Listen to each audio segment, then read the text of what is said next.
وہ اس قدر کیئر کرتے ہیں. مثلا ہم پورک نہیں کھاتے تو وہ ایک مہینے کا ایک مینیو بنا کے, اور جب وہ پورک ہوتا ہے نا تو وہ کہتے ہیں کہ اس دن تم لنچ باکس ساتھ لے کے آؤ.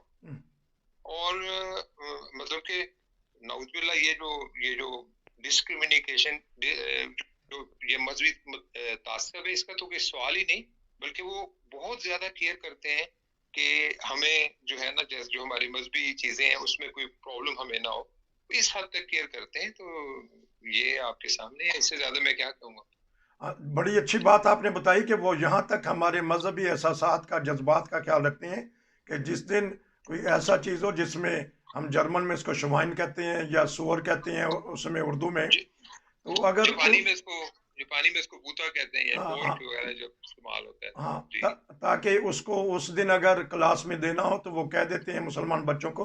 اور یہاں تک دیکھا گیا ہے کہ اگر نماز کا بھی وقت ہے یا جمعے کا بھی وقت ہے تو وہ چھٹی وغیرہ بھی دے دیتے ہیں. تو آپ نے جی بتائیے گا. بالکل ایسے ہی ہے, اس میں کوئی شک ہی نہیں. اچھا, ایک تعلیمی معیار تو یہ ہے کہ ہماری جن کو نوبل انعام بھی ملا ہے, ملالہ یوسفزئی, ان کے اوپر اس لیے حملہ کر دیا گیا, قتل کرنے کی کوشش کی گئی کہ وہ بچیوں کو تعلیم دینے کے حق میں تھیں. تو آپ نے یہ بھی سنا ہوگا چند سال پہلے ایک سکول پہ اٹیک کیا جس میں سینکڑوں بچے شہید کر دیے گئے. آئے دن اس طرح کی باتیں ہوتی رہتی ہیں. تعلیم کے مخالف کیوں ہیں ہمارے جو بعض انتہا پسند علماء کہنا چاہیے یا لوگ کہنا چاہیے؟ جی یہ کسی بھی بچے کے ساتھ کوئی زیادتی مذہبی بنا کے اوپر جو ہے نا وہ مطلب کہ ظلم ہی ہے. کیونکہ اگر آپ نے اب اس حد تک پورے ملک کو آپ نے وہ جو مذہبی منافرت کا زہر کو اس معاشرے میں اس طرح پھیلا دیا ہے کہ اب آپ کسی ایک طبقے کو اگر کافر کہتے ہیں, کسی ایک فرقے کو اگر آپ نے اپنے تعصب کی بنا پر کافر قرار دیا ہے, تو آپ نے ایک بنیاد رکھ دی ہے ملک میں دہشت گردی کی.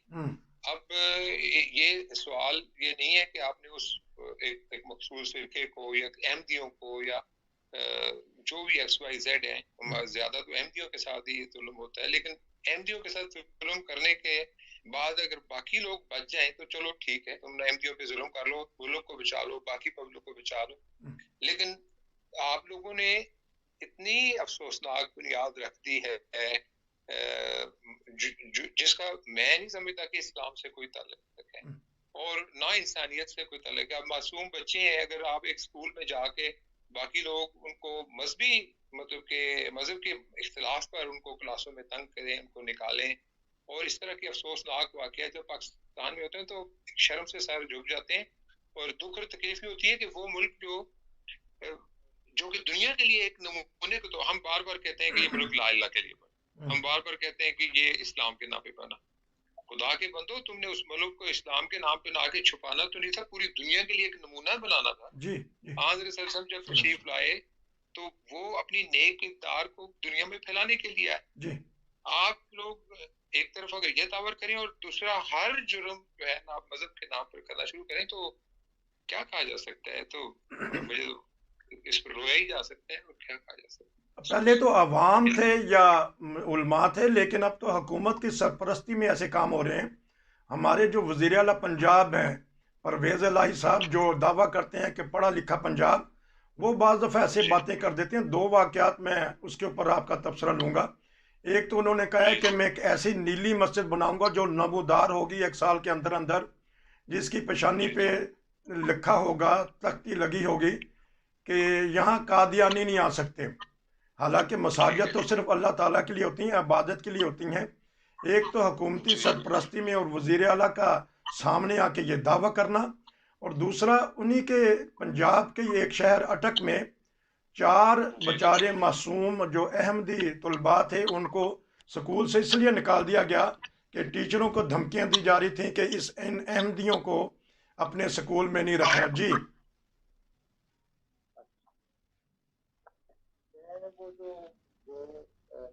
جو آپ نے کہا, آپ کے سوال کا جو پہلا حصہ ہے, جو ایک ملک کے جو ہمارے وہ کیا ہے آپ وزیر اعلیٰ کہتے ہیں, جو اگر وہ یا جو بھی وہاں پہ اقتدار میں لوگ ہیں، جو سیاسی رہنما ہیں جتنے بھی، ان کی ٹالرنس کا اگر یہ حال ہے تو وہ یعنی نیچے سب اپنی پبلک کو یہ پیغام دے رہے ہیں کہ تم ملک پورے کو دہشت گردی کا اڈا بنا دو. اور اسی کے انفلوئنس میں جب اتنا بڑا انسان پنجاب کا جو ہیڈ ہے وہ یہ بات کر رہا ہے، تو آپ اسے دیکھیں کہ اٹک میں معصوم 4 بچے ہیں، اور آپ نے جیسے بتایا وہ ایک شاید تیسری میں بچی ہے، ایک 10ویں میں، یا اس طرح یہ 3-4 بچے ہیں. ان کو اسکول سے نکالا گیا. یہ خبر انٹرنیٹ پہ دیکھی تھی میں نے بھی. اور نصیر صاحب آپ یقین کریں، اٹک کے نام کے ساتھ مجھے ایک واقعہ یاد آ رہا ہے. یہاں ایک بہت عظیم ہمارے شہید کیپٹن سید اسفند یار بخاری، جو میرا خیال ہے اب تو ان کی شہادت کو 6-7 سال ہو گئے ہیں، 2015 میں مجھے جہاں تک یاد ہے. کیونکہ میں یہ جتنی بھی شہادتیں ہیں نا، ان کو میں دیکھتا رہتا ہوں. یہ چنیدہ لوگ ہیں، خدا تعالیٰ کی چنیدہ لوگ ہیں جن کو شہادت کا درجہ ملتا ہے. اور اٹک کا یہ شہید اتنا عظیم ہے. آپ انٹرنیٹ پہ جائیں، آپ اس کو ایکسیس کریں، کیپٹن سید اسفند یار بخاری لکھیں تو یہ فوراً نکل آئیں. ان کے ماں باپ کا میں نے انٹرویو پڑھا ہے، سنا ہے بلکہ، اور یقین کریں میں جتنی دفعہ بھی ان کے انٹرویو سنے ہیں نا، تو میں اپنے آنسوں کو نہیں روک سکا. اچھا.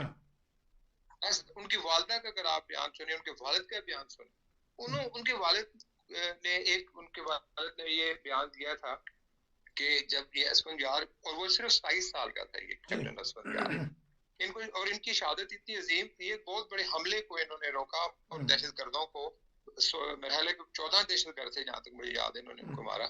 اور پھر جس دن ان کی شہادت ہوئی، اس کے اگلے دن ان کی شادی کے لیے انہوں نے وہ رشتہ لے کے جانا تھا. اس طرح کی شہادتوں سے ہمارا پاکستان بھرا ہوا ہے. میں تو مجھے شوق ہے تو میں دیکھتا رہتا. اسی اٹک شہر کے اندر آپ دیکھیں ان بچوں کے ساتھ یہ سلوک کر رہے ہیں. اور جب ان کی شہادت ہوئی ہے تو میرا 4-5 گھنٹے مجھے اب یاد نہیں ہے، میرا خیال ہے پنڈی میں ان کو بلایا گیا. میں نے ان کے والد صاحب کے انٹرویو سنا تھا، تو انہوں نے بتایا تھا کہ ایک جنرل کا ان کو فون آیا اور کہا کہ آپ کے بیٹے کی شہادت ہوگی، آپ کچھ کہیں. تو انہوں نے اس کا جواب یہ دیا تھا کہ وہ تو شہید ہو گئے ہیں اور انہوں نے تو پاکستان کے لیے اپنی جان دے دی ہے، لیکن میں آپ لوگوں سے کہتا ہوں کہ آپ اس ملک کو جو ہے، یعنی یہ جو یہاں کے یہ ہیں، یہ جو سیاسی لیڈر ہیں، ان کو یہ پیغام دیا تھا کہ ہم نے تو اپنا بچہ جو ہے شہید، یہ ان کے الفاظ تو میں پوری طرح نہیں، لیکن آپ انٹرنیٹ پر اس کو دیکھ سکتے ہیں کہ ہمارا بچہ تو شہید ہو گیا ہے، لیکن آپ حکمرانوں سے ہم یہ کہتے ہیں کہ آپ اپنے بچوں کو تو شہید نہ کرائیں، لیکن کرپشن تو چھوڑ دیں. یہ ان کے الفاظ ہیں بچے اس والد کے جس کے چند گھنٹے جس کا جوان بیٹا شہید.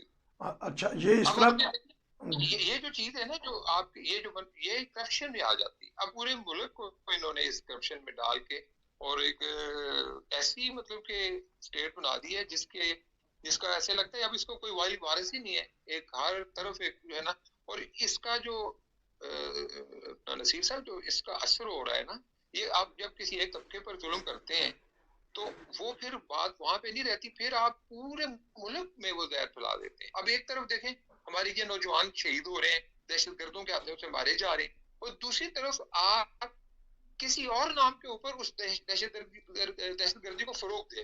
اب ان 4 بچوں کا آپ نے کہا ان کو نکالا، لیکن یہی دیکھیں آگے آپ اٹک سے تھوڑا ہی آ گیا نا پشاور، وہاں پر کیا ہوا تھا اے پی ایس میں 142 بچوں کو اندر آ کے شہید کر دیا تھا. اور اس میں ایک دردناک شہادتیں تو ہوئی بچوں سے بڑھ کے دنیا میں. یار کوئی دنیا کا مذہب تو نہیں، کوئی انسانیت کا کوئی یعنی کہ اس کے اندر کوئی جواز ہے کہ بچوں کو آپ مارا کے، اور اس میں ایک عورت کو انہوں نے زندہ جلایا.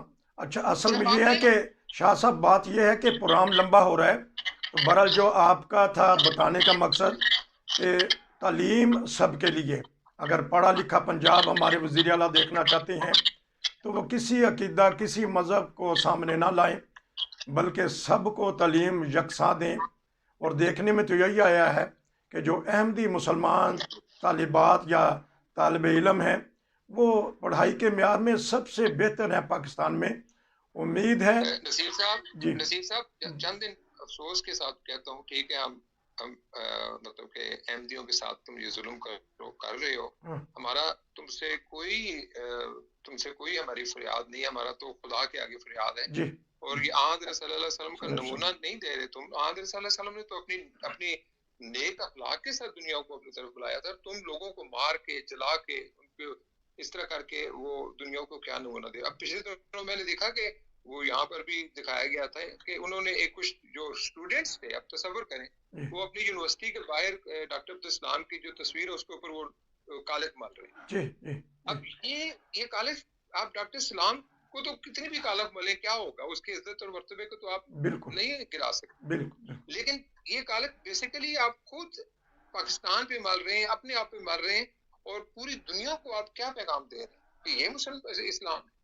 پوری اب کیا دنیا کو اس طرح کا اسلام پیش کر کے ہم دنیا کو حضرت صلی اللہ علیہ وسلم کی طرف لے آئیں گے، یا یہ ساری باتیں جو ہیں نعوذ باللہ من ذالک آپ ان باتوں کو حضرت صلی اللہ علیہ وسلم کی طرف منسوب کر سکتے ہیں؟ ہمیں تو آپ کافر کہتے ہیں، لیکن آپ تو مسلمان ہیں، خدا رہا آپ تو یہ حرکتیں نہ کریں، آپ یہ حرکتیں نہ کریں۔ یہ لا سید الہ طاہر الا احمد اللہ شاہ صاحب محمد تھے رسول جاپان اللہ۔ سے، وہ بتا رہے تھے کہ پاکستان کا تعلیمی معیار کیا ہے، یورپ کا تعلیمی معیار کیا ہے۔ تو پروگرام کیونکہ لمبا ہے، اس کا اگلا حصہ بھی ہم بتائیں گے آپ کو۔ یہ اچھا تبصرہ کرتے ہیں، آپ کا بہت شکریہ شاہ صاحب، انشاءاللہ آپ سے بات ہوگی۔ نصیر کو اجازت دیجیے جرمنی سے، السلام علیکم۔ وعلیکم السلام ورحمۃ اللہ۔